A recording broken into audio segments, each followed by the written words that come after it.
Camera 1, camera 2, camera 3, camera 4, camera 5। Iran हर angle से दिखा रहा है अपनी एयर डिफेंस वाली खतरनाक मिसाइल बावर 373। रेंज 200 किलोमीटर से भी ज्यादा।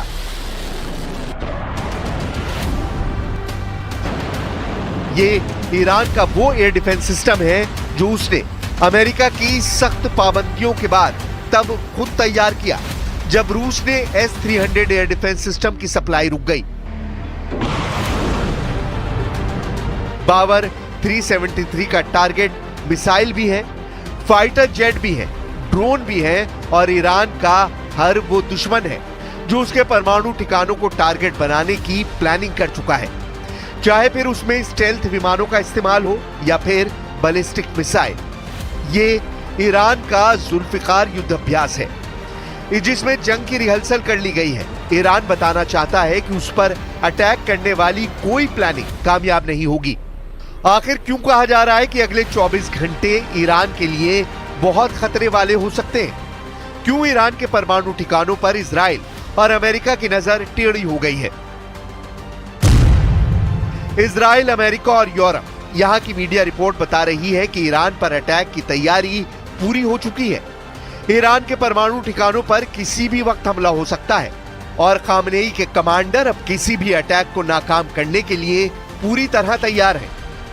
The greatest threat against Israel is, of course, Iran and its nuclear ambitions and the Iran axis that we've smashed.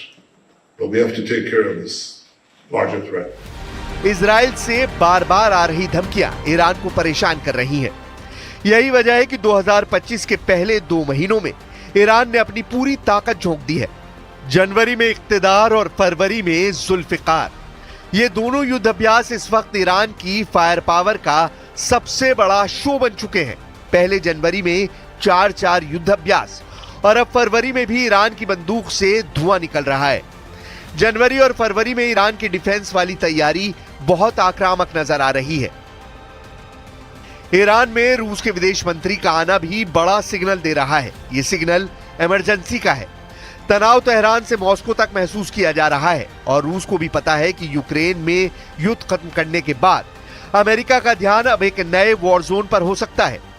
रूस के विदेश मंत्री से मिलकर ईरान के विदेश मंत्री ने साफ कर दिया है कि वो रूस और चीन के संपर्क में है।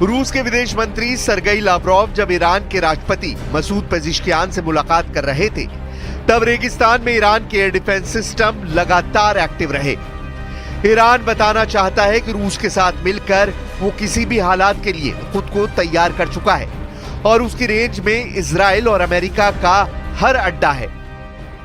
रूस के विदेश मंत्री का ईरान के राष्ट्रपति से मिलना ये बता रहा है कि ईरान में पैनिक लेवल हद पार कर रहा है। इस वक्त ईरान में अमेरिका और इजराइल के हमले का खतरा बहुत ज्यादा है।